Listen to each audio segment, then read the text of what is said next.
seeing my smiling faces. So we'll give a minute for people to join, but Kelsey and I were just standing here, or sitting here talking. She had seen where people start, meeting like this, like 15 minutes later, waiting for people to get in, and go, no, we're not waiting that long. We have to be respectful of everybody's time, especially you all that got here on time and everything.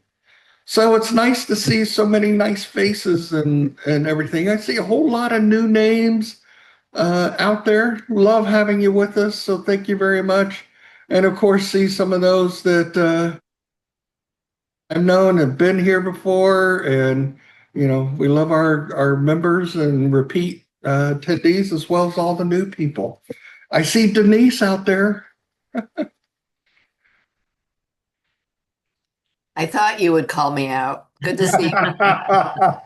I'm trying to eat my lunch. So I'm going to turn my camera off, but I'm here. I was doing that earlier in a business meeting, and that, I had a late breakfast and sitting there trying to eat a breakfast. I kept turning my camera on and off so they wouldn't see me eating.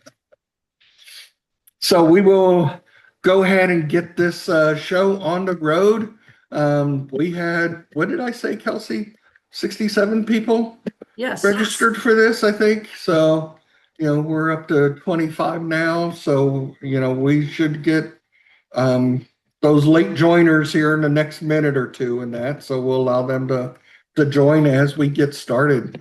So for those of you who don't know me, I am Aaron Wittenberger of the Bluegrass IIBA chapter.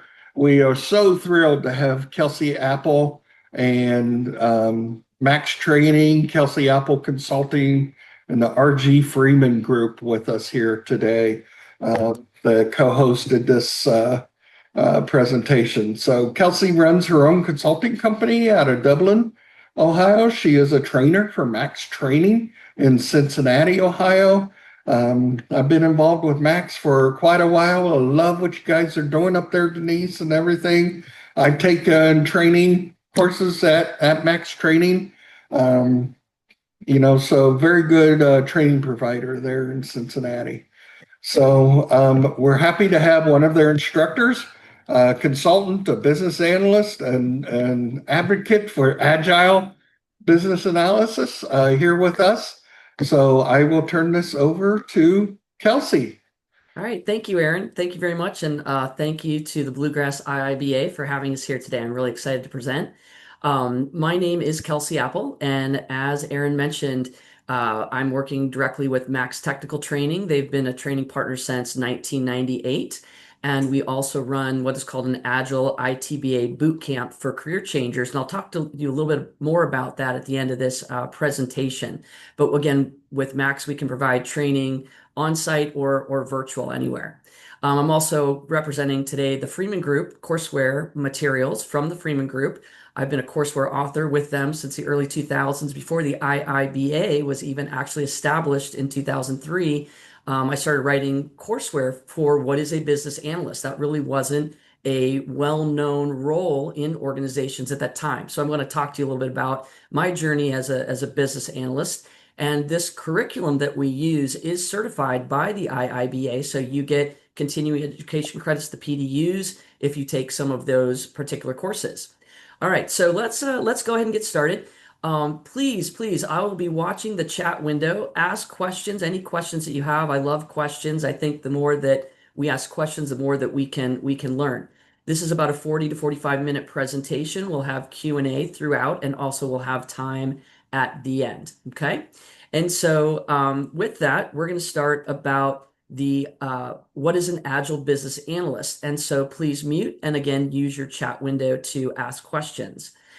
Just to give you a little background about my journey as a business analyst, I started out in consulting in the late, I hate to even say this, 80s. So I've been doing this for over 30 plus years.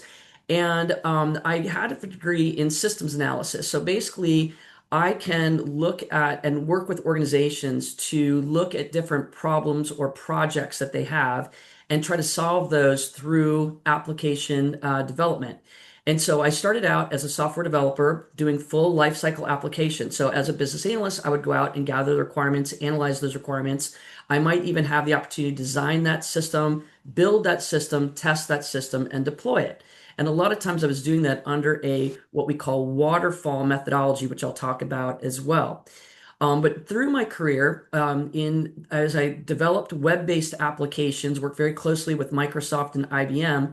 In 2000, I was on the Microsoft Roadshow. And in about the early 2000s, late 90s, early 2000s, we realized that when we were developing solutions, we really weren't being efficient enough with what the customer really wanted. And that's where that role of the business analyst. What do you need and why do you need it? The value, you'll hear me talking about that. And then how can I work with the team to deliver that particular value? And so I started writing curriculum, and I know that the IIBA came about in 2003, and I worked a little bit with the Columbus chapter at that particular time in 2003 to get started in Columbus, Ohio. So really what I have done over my career in software development, it was probably about, I've been a business analyst really my whole life before it became a formal role, a software developer. But in about 2017, I got out of software development and really focused my career on business process improvement as a business analyst, strategy consulting as a business analyst, and bridging that gap even further between IT and the business by using different frameworks and methodologies. And one of those is the mindset called the Agile mindset that I'm going to talk to you about today. Okay, so that's a little bit of background about who I am, what I do, and I give you that information because I want you to feel comfortable asking questions. And I've worked in many different industries, financial, of course, IT, accounting, manufacturing. So I've worked in a lot of different industries as a business analyst. What we're going to be talking about in this webinar today is we're going to talk about what does it mean to gain the Agile mindset, and we're going to understand what is Agile and what is called the Agile Manifesto. There are multiple frameworks out there, 50 plus frameworks in doing Agile. Okay, so Agile is a mindset. People say, I'm doing Agile. Well, really, Agile is a mindset, and there are over 50 frameworks. The frameworks that I focus on mostly, one of the most utilized frameworks out there, is called the Scrum framework. So I'm going to talk to you a little bit about that. I also work in Kanban, Scrumban, and SAFe. So those are kind of the main key frameworks that I work with, and we'll talk a little bit about those as well. We're also going to talk about the business analyst roles and responsibilities in Agile. Aaron and I were joking this morning about, you'll go into a company like, well, we're Agile, we don't have business analysts. Well, kind of you do have those. You might not have the business analyst HR title, but but what you do have is that you have people that know how to make sure that requests come in, that they align with your strategy, that they're not just order takers and doing work to do work. They're really looking at the value of that work, and we'll talk about that. So what I'm going to focus on here in this is what is the Agile business analyst role and where do they fit in the Scrum framework? What stays the same and what might be different if you go in with Agile? And Agile requirements deliverables, are they different? So that's kind of what we're going to focus on today. And again, please feel free if you have any questions to put them in the chat window. All right, so let's get started. The first thing we want to look at is what is Agile, okay? And really it's a lightweight approach to what we call product development. We want to look at what we're delivering to the customer as increments of a product versus just a project lifecycle, and I'll talk about that. The idea here is that we want to deliver value frequently. Okay, so sometimes I've worked on a project where somebody's come to us and said, you know what, in our business department, we need these 50 reports. So you could say, okay, what we're going to do in traditional waterfall, we're going to design all 50 reports, we're going to build all 50 reports, we're going to test all 50 reports, and we're going to deliver them. And when we deliver them, people might say, well, you know what, now that we've thought about it, we maybe only needed 10 of those. In an Agile environment, what we would do is say, in a short time period, how many can we build, right? Design, build, test, deploy to give it to the customer to see if there's value in that quickly. So we might say, let's build 5 of those, see and get feedback, and then let's go from there. See what else is really of high value. And I'll talk to you about that as well as we move through here. So again, we want to deliver segments of value over time versus at the very end. And I get the question a lot of times, as a BA, we're used to doing a lot of documentation up front. How much documentation is too much and how much is not enough? And one of the tips I'm going to tell you is you got to know your audience. You got to know who you're communicating with and what level of detail they need. I always tell the joke when I'm teaching a business analysis class, when my sons were home and I was running late and I'd say, go ahead and start dinner. My one son who liked to cook, I could say, start chicken piccata. That's all I needed to say. He knew exactly what to do. My other son, I'd say, start dinner, make it chicken piccata. He's like, wait, where are you picking up dinner from? What do I need to do? Right? He needed that step-by-step detail of what had to go into that documentation. And in Agile, that's where we see that it's less documentation. It's just enough for the right audience. Okay.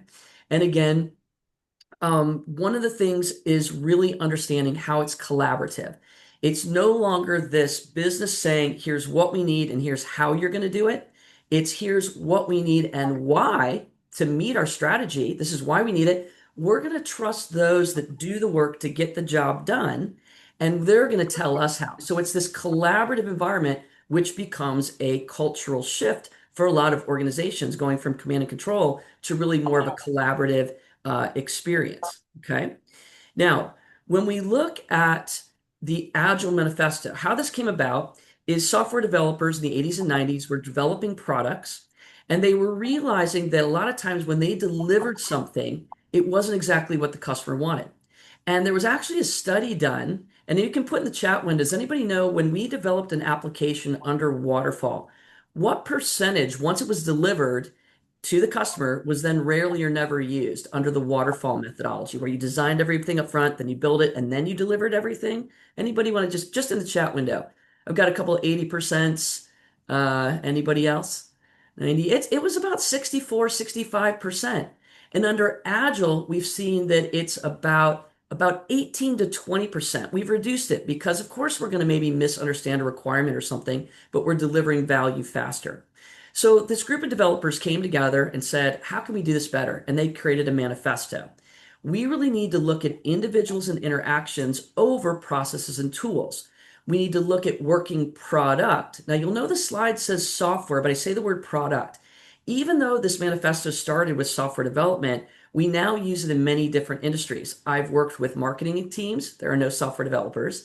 I've worked with people who create workshops for the Catholic Church. They had video content managers, layout managers, print managers. They didn't really have true like software development IT teams. And so we can now use this at any point in time. We want to look at customer collaboration over just contract negotiation, meaning we're no longer saying, well, let's just finish this out, stick to the plan. What we want to say is we welcome change even late in the process so that we can gain that competitive advantage for our customers. Okay, so respond to change over following a plan. And while, of course, these things on the right are important, like contracts and plans, we want to really look at these more closely. Now, if you were to come and take an Agile class with me, I would probably spend about 45 minutes on this one slide, believe it or not, to really make you understand the Agile mindset. But we know we've only got about 30 some minutes left. Okay, so I'm not going to take an hour to do this, but I'm going to go through these fairly quickly. But one of the things I want you to note is to really embrace the Agile mindset, you need to fully embrace these 12 principles. So I'm going to move through them quickly, but if you have any questions, let me know. The first is that we want to satisfy the customer by rapid delivery of useful product. So again, going back to the report I talked about, give them something that they can see and touch and feel that says, is this really what we want? I remember early on in my career, I would think as a software developer, oh, the customer doesn't know what they want. I realize they do. They just don't know how to articulate it. They don't, right? So it's building that collaborative environment. You want to welcome changing requirements even late in the process for the customer's competitive advantage. Working product is delivered frequently, so again, incrementally versus waiting. When I first started working with Microsoft, we did major updates every 2 years. Now they do major updates, incremental updates every 2 weeks on Azure DevOps. Power BI, they do every, I think once a month, they have a release. So they're not waiting as long, right? Give them something that they can use that they see the value in that product. And so working product is the principal measure of progress. Now this one, sustainable development, able to maintain a constant pace. What they're saying here is that the business Those that do the work and the customer all have to understand that what they're requesting, we have to maintain a constant pace indefinitely. Have you ever been on a project where they're like, oh, we want this by Friday, but we also want these three extra things we forgot to tell you about? Well, that's not a constant pace indefinitely. What you're going to do is force us to reduce quality or take shortcuts. And so this is something that I still consult on quite a bit in companies. If you want to add something, let's talk about its value. What do we remove based on the time frame? Let's prioritize that, usually based on complexity, risk, and value. And then we need close daily cooperation between the business people and those that do the work. Meaning that the business used to say on paper, here's what we want you to do, here's how we want you to do it. The people would take that, they'd go do the work, and while they're doing the work, they're thinking, what looks good on paper isn't really working for our environment. There's a disconnect. Anybody ever see the show Undercover Boss? They put all these things on paper, and then they go undercover and they go side by side with those doing the work. And they usually find out that, wow, the people doing the work have some really great ideas. And that's not being channeled back up to us to know. Or, wow, they're taking shortcuts to create risk that could ruin our brand. We need to get in there and do some corrective action. But maybe they don't know. So today we need to have a more collaborative environment. Okay. The other ones over here, face-to-face communication. We want to be able to read body language. Projects are built around motivated individuals. We all have HR titles where we go into a job, but if we build a culture and environment and people are excited about to do the work, they're usually more accountable for that work. Continuous attention to technical excellence and good design increases our agility. And this one's my favorite. This is where the BA, the business analyst, really comes into play, especially if you're a strategy business analyst. Don't be an order taker. That's one of my tips. When you're asked to do something, say, how does that meet our strategy? So let's go back to this principle, simplicity, the art of maximizing the amount of work not done. We can't do everything. What is of most important to the business and to our customers that provides the most value? Okay, so we need a strong business analyst in the Agile environment that can say no respectfully. You can't just say no all the time, right? But respectfully. So yes, we have an idea that we want to do this, but what's most important at this point in time for the customer and driving the strategy of our business? Self-organizing teams, teams that get to come together and choose how they're going to do the work, usually come up with the best ideas. And we regularly inspect and we adapt to change the circumstances.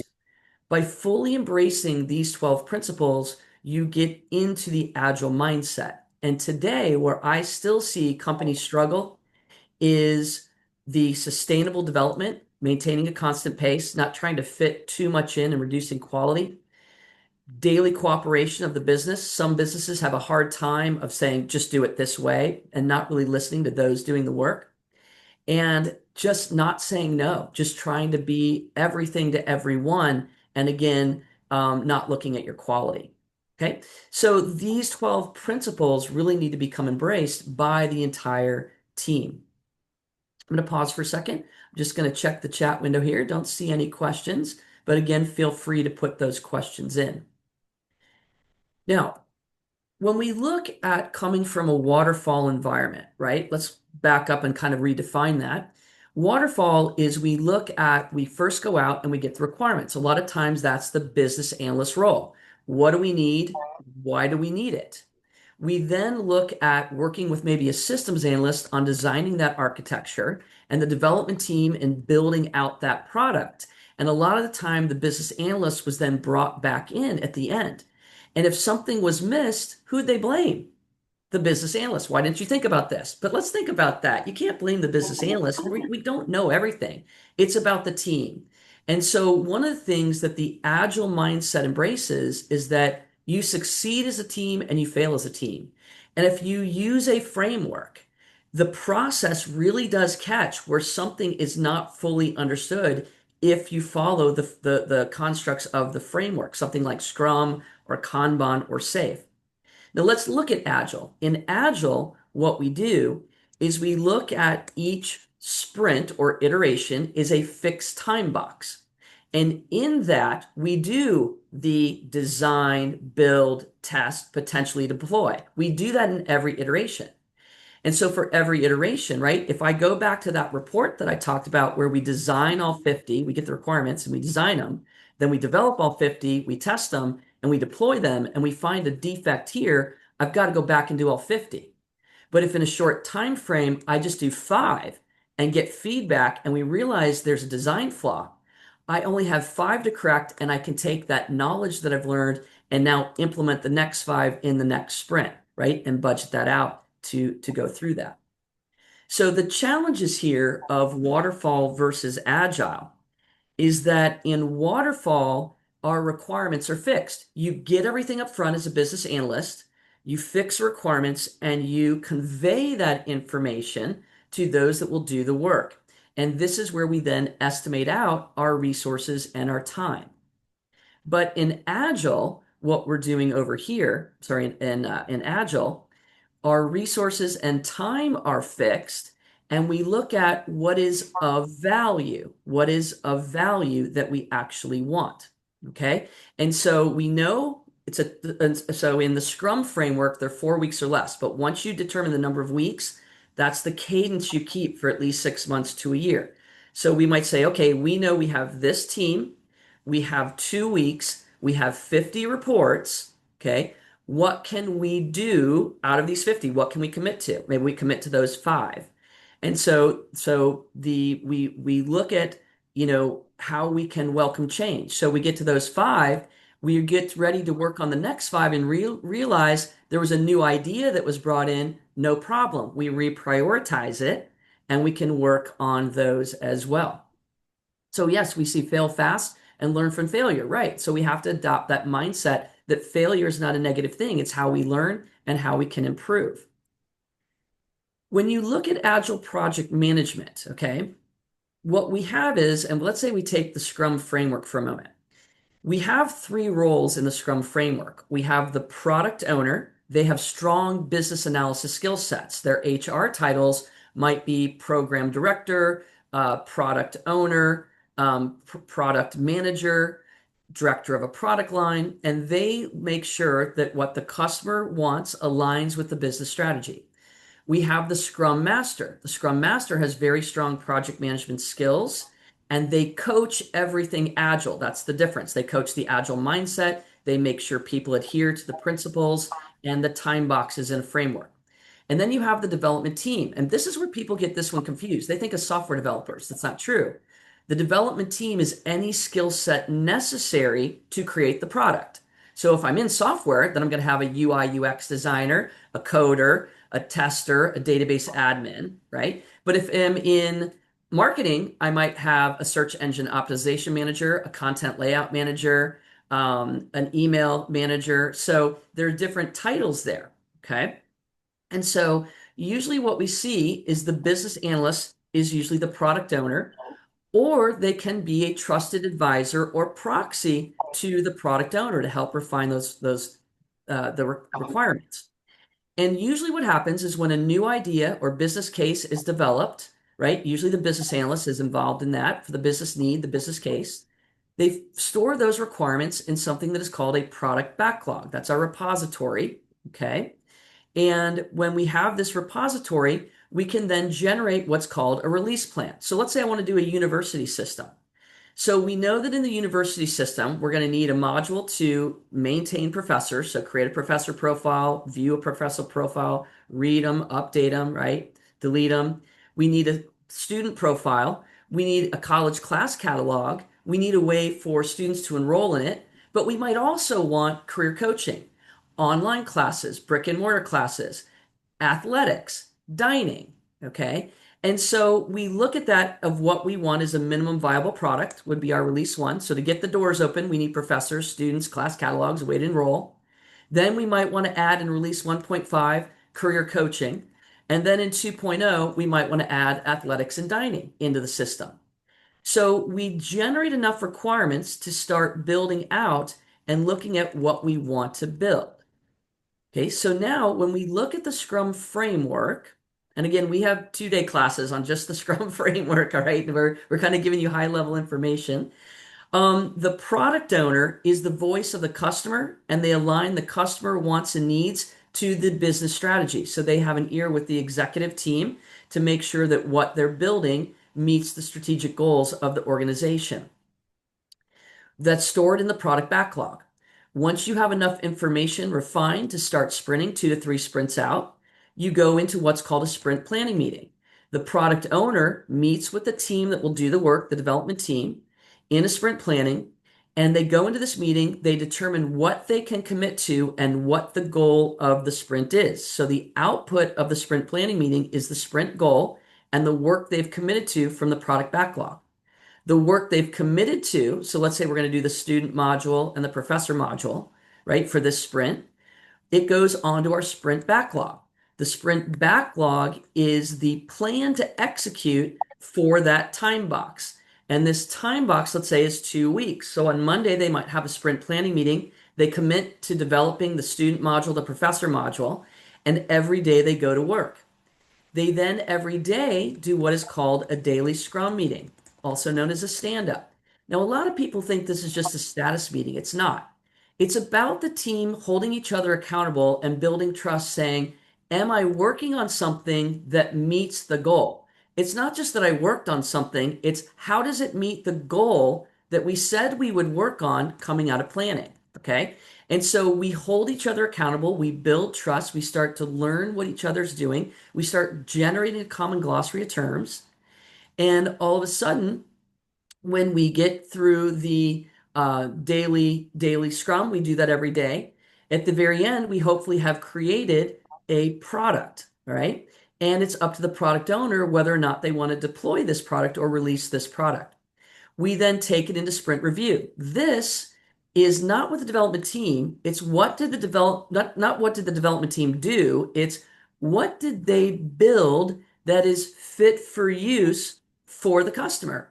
It's not that they maybe, let's say we're paying by credit card, right? We're paying by credit card and we show a transaction. We're saying, how would somebody run a credit card for a college student to make sure the goal is met that the student's enrolled in that class? It's not that you integrated MasterCard with a third-party web API. I've had some customers say that, and they're like, customers stop coming to those meetings. That doesn't make any sense. They want to know how they process a credit card payment, if that's what you built them to do. So is it fit for use? Okay.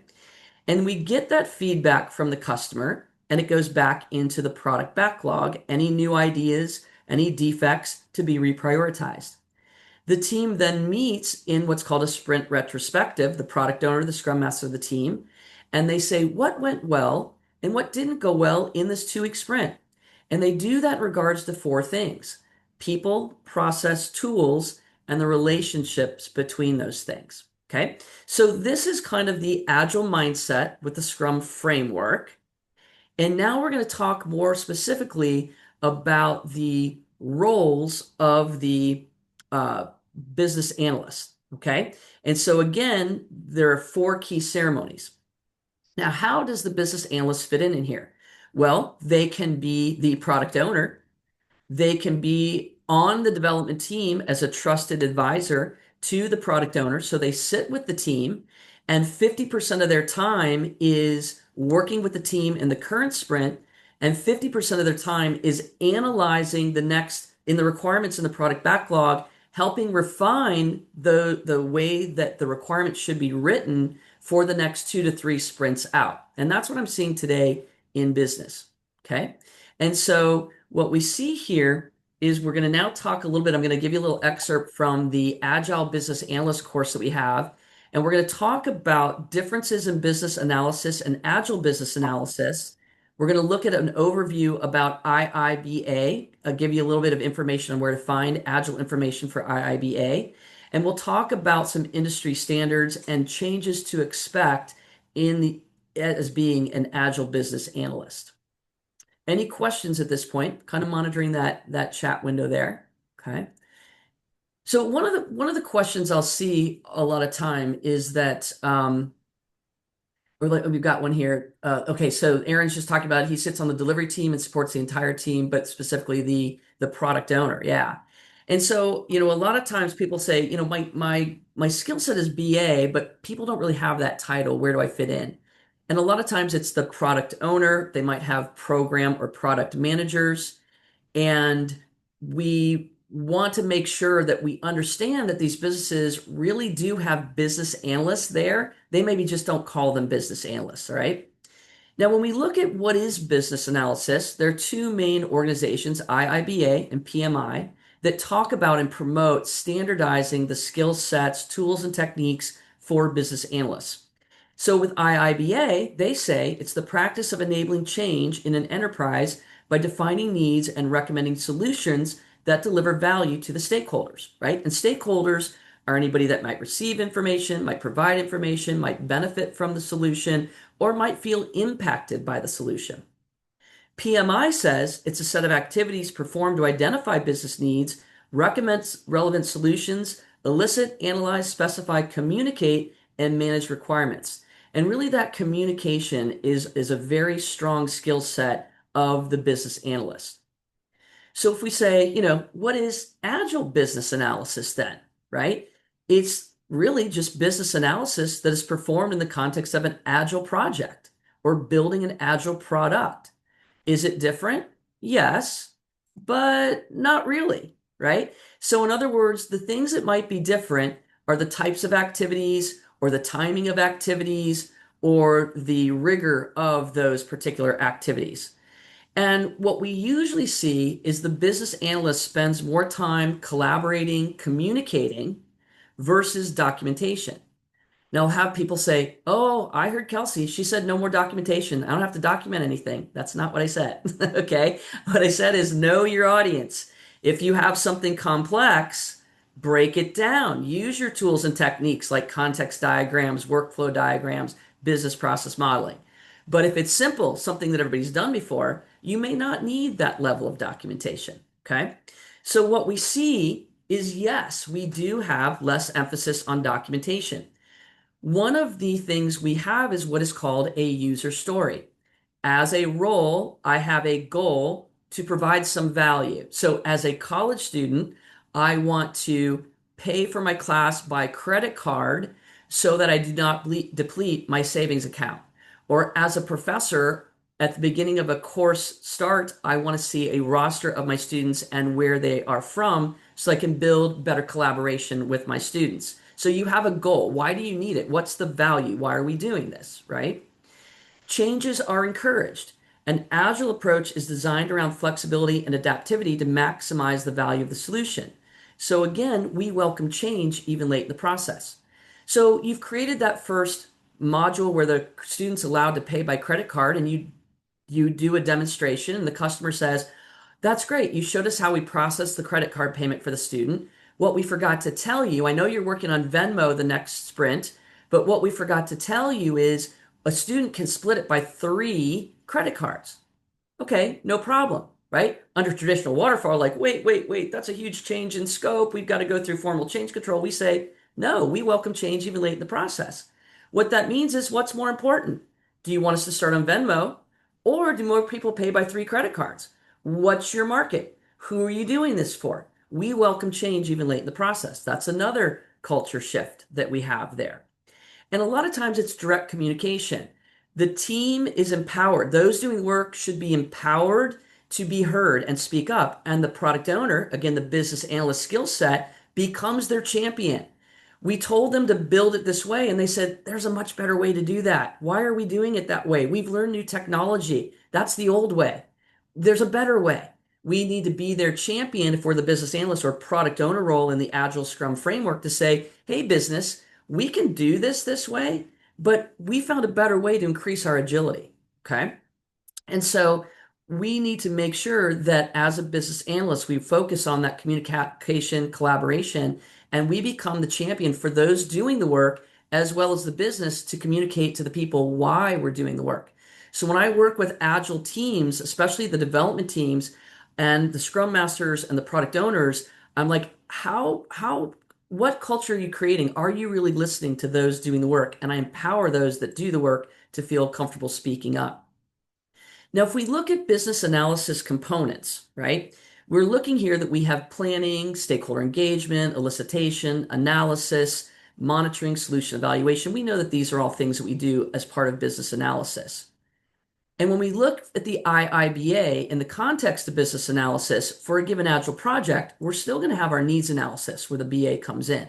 We're still going to have elicitation analysis requirements. We may just do this through sprints, and we usually refine 2 to 3 sprints out, okay, as we go through that detail. We also have solution assessment. A lot of times when we deliver a solution, we should really say, who is our benefits owner? And a lot of times that business analysis skill set comes into that play. Monitor that solution out there. What are some benefits people are getting that they didn't realize? I just did a class, and one of the things everybody was remote, we brought them all together, and the director said to me, one of the things I didn't realize is we had some conflict on the team being remote, coming together. I saw that conflict was resolved. They were in the same room. They were face to face. They started having more appreciation for each other. I was working with a group of seasoned business analysts that had just been hired into an organization because of the growth of the organization. We still did a business analysis foundations. And one of the things that they said to me is, Kelsey, I went in, I consulted for 2 weeks, 1 month, went back for another 2 weeks, another month. And they said, we were going through this and we knew a lot of this, but one of the things we realized is we were not using all the skill sets that we learned. And one of the things that you told us was, when you get to the end of an interview, ask, are there any other stakeholders I should talk to, right? Knowing your stakeholders. And they said, because they had grown so fast, I was given a project and I asked that question. I thought, use what she just told us, go through the process. And she said, and I asked, are there any stakeholders? I said, you know what? There were 2 other people closer to this idea. Go talk to them.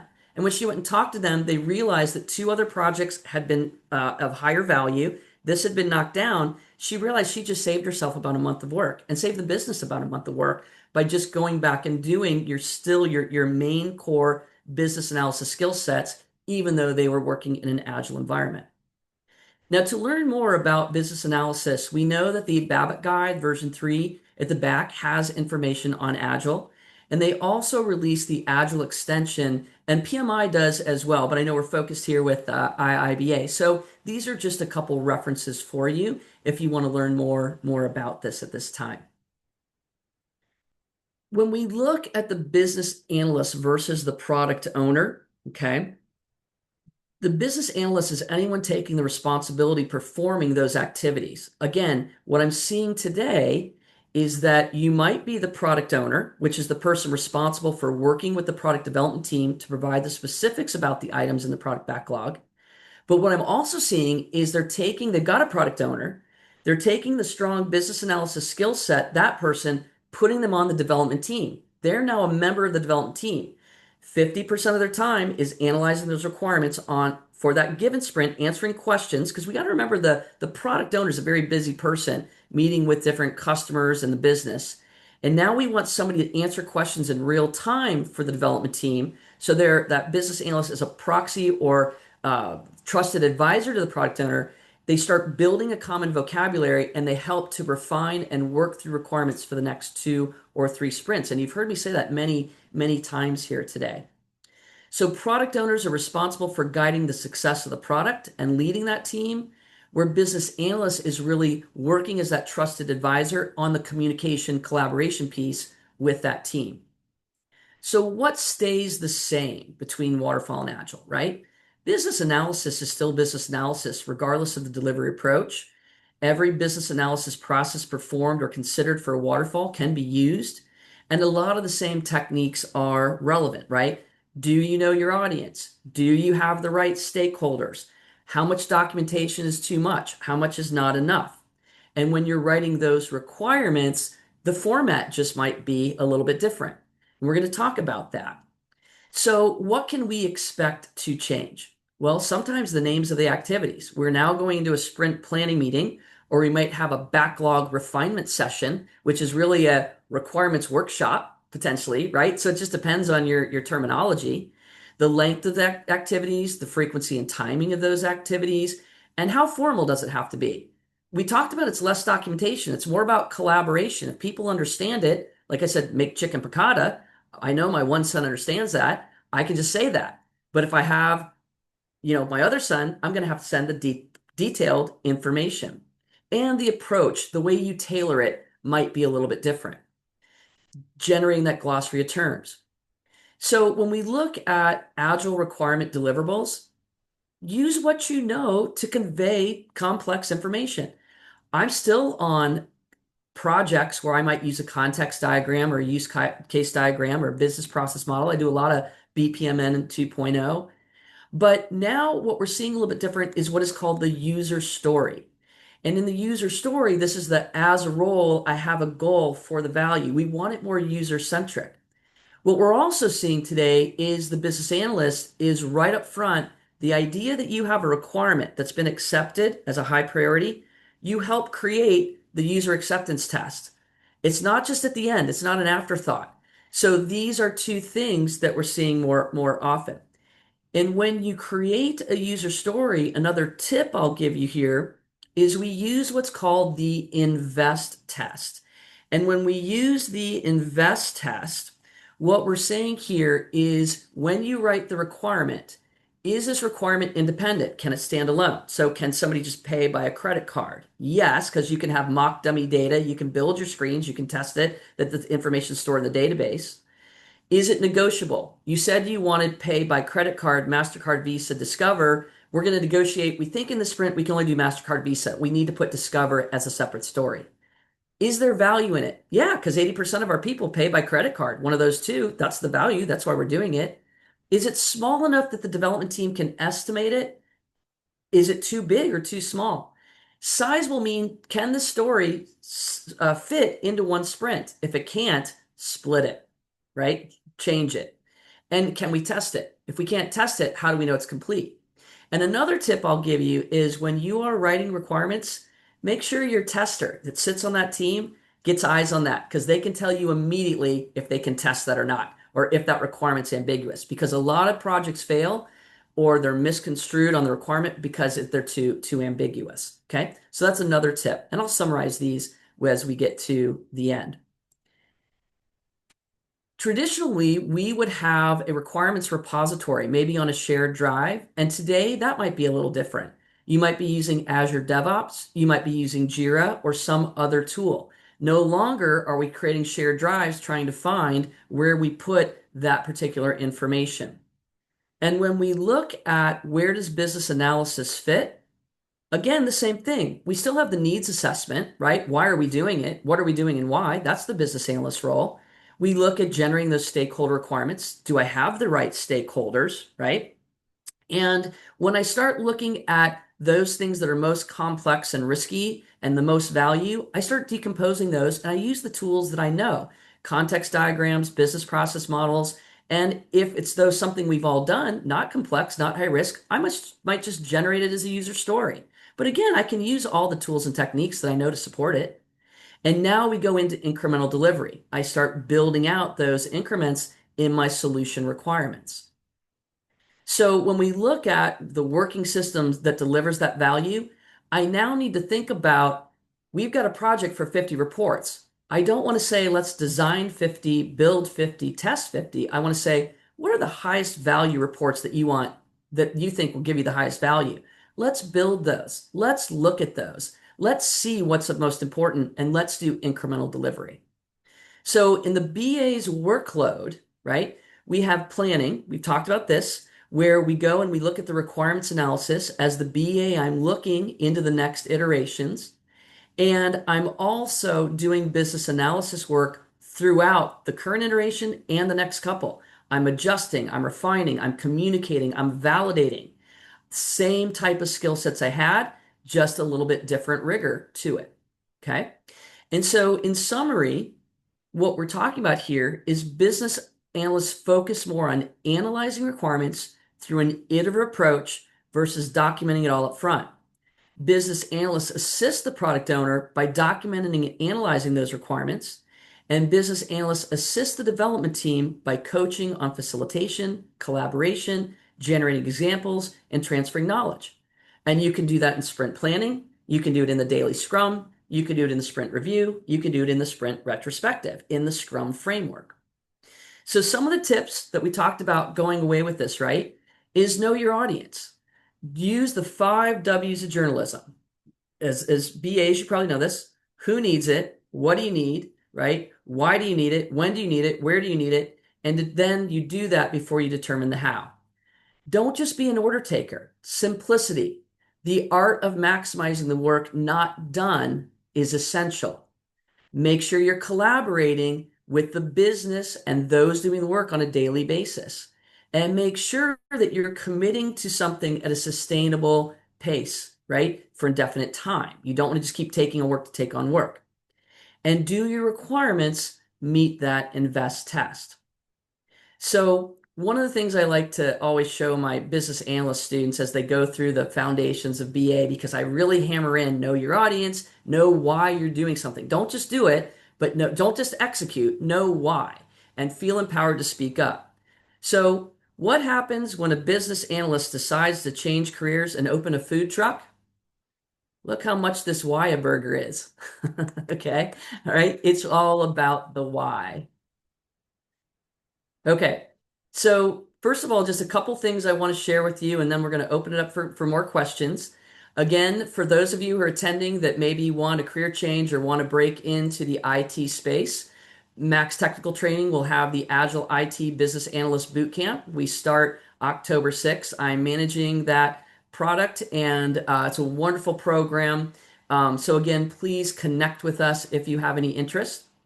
For those of you that are looking to upskill in business analysis or Agile, if you are in the state of Ohio, Ohio has what is called Tech Cred, where an organization can, there are 6 program periods where they can apply for $30,000 in training. So a company can get $180,000 a year to upskill their employees. Again, please connect with us if you have any interest there. And our next steps, again, this kind of what I talked about was part of our Agile for Business Analysts program. So Agile software development, the approach, we look at needs analysis, we go through different techniques, and we guide you through managing that product backlog, understanding common things that come up and how the business analyst handles that. That's a 2-day class. And then just again, for other information, you can take a screenshot of this if you want to. Again, our boot camp starts October 6th. This course is running the 2nd and 3rd of September, as well as the 24th and 25th. If you are new to business analysis and want to potentially get enough information to sit the ECBA, entry-level certified business analyst, we have the Business Analyst Foundation. Again, our courses do meet the IIBA standards. You do get PDUs for taking those classes. We have Agile requirements, how to write those user stories as from the BA perspective. Software testing, some BAs also are part of quality assurance. We have that. And then you also may do both business analysis and project management. We have Agile project management as well. So I would like to thank you so much for your time today. Thank you for allowing me to present. I hope this was worthwhile. And again, now I'd like to open it up for questions. We've got about 12 minutes to spare, but I will stay on later if anybody has more questions. So does anybody have any questions for Kelsey? So I'm seeing great presentations out there in the chat. You see a lot of applause reactions going on. So a lot of content there, and you really told about my role as an Agile business analyst. So I appreciate that. Very informative. Yeah, so one of the things we do too is we work with a lot of product owners who are business analysts about really refining their technique in Agile, about asking the right requirements, getting the right stakeholders. So again, any of those things, if you have any questions, feel free to reach out. And so here's contact information for Max Technical Train, as well as myself. You can reach out to either of us, but we love to work with you too. Okay. So feel free to come off a mic or put your question in the chat, and we'll be glad to have Kelsey answer it. I was noting earlier in the chat that IIBA has an Agile Analysis certification. They also have a Product Ownership Analysis certification. So if you're really into assisting that product owner, Both of those, product ownership analysis just takes it one step further, one step closer to product ownership. But the Agile Analysis certification has been around for a few years, and the one thing I really like about that certification is IIBA is the only one that I know that talks about 3 planning horizons. If you take any of the other Agile certifications, whether it's the PSPO, the PSM, the professional certified um, product owner, Scrum Master, the certified Scrum product owner or Scrum Master, any of those from Scrum.org, Scrum Alliance, SAFe, LESS, all of those. They all really concentrate on doing the work. They're only talking about the delivery horizon when we actually deliver the work. IIBA talks about 3 planning horizons, the strategy horizon, the initiative horizon, and that delivery horizon.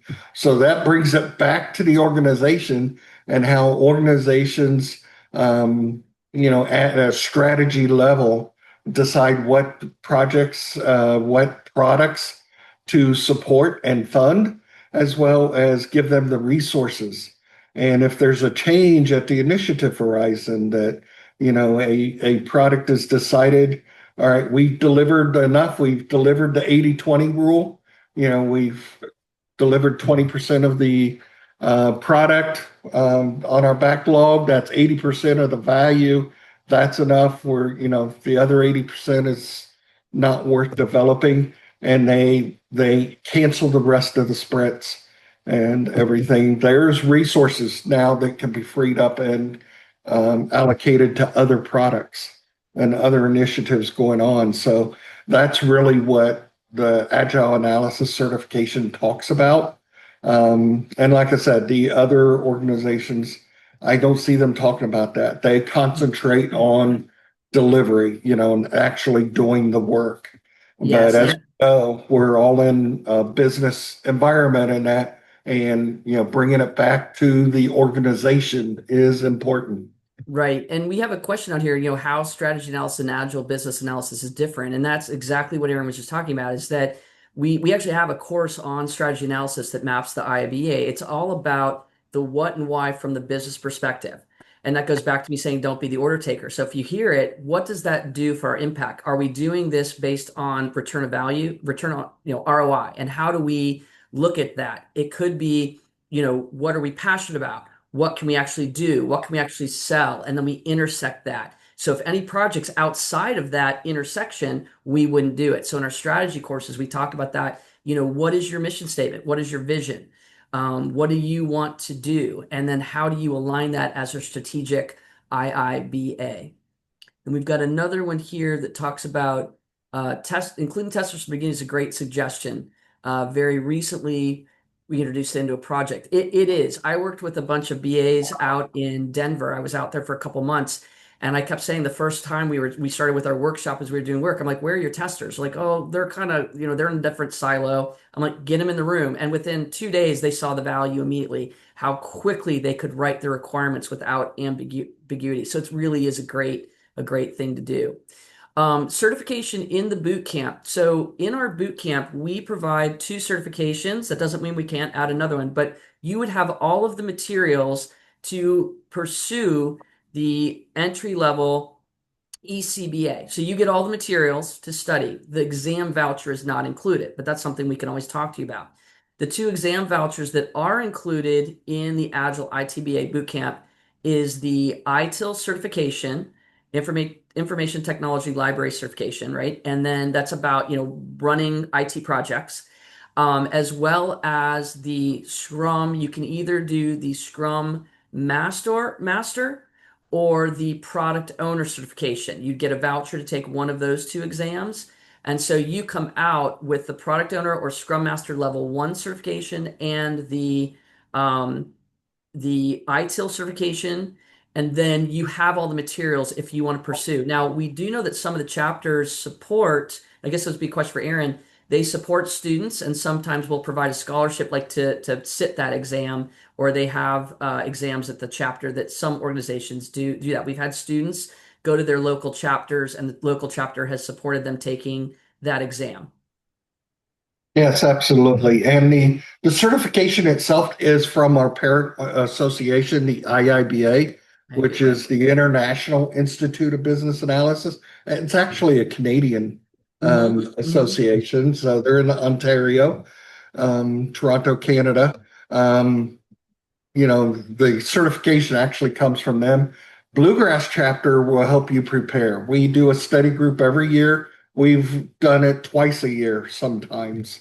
We've already done it this year. It'll be on our 2026 schedule again to do both the Agile analysis and the product ownership analysis certifications. And I have both of those. Awesome. Any other questions? Well, I'll stick around, but thank you so much for your time. We really appreciate you attending today. And if there's anything we can help you with, please reach out. Yes, I hope you got a lot out of this. There was great content in that. Really appreciate it, Kelsey. Thank you for being here. From the comments that I saw and the applause going by, it was very well received, and appreciated the amount of information you gave us and everything. So anybody who wants to stick around, talk to Kelsey, feel free to. Other than that, everybody have a great rest of your day. Thank you.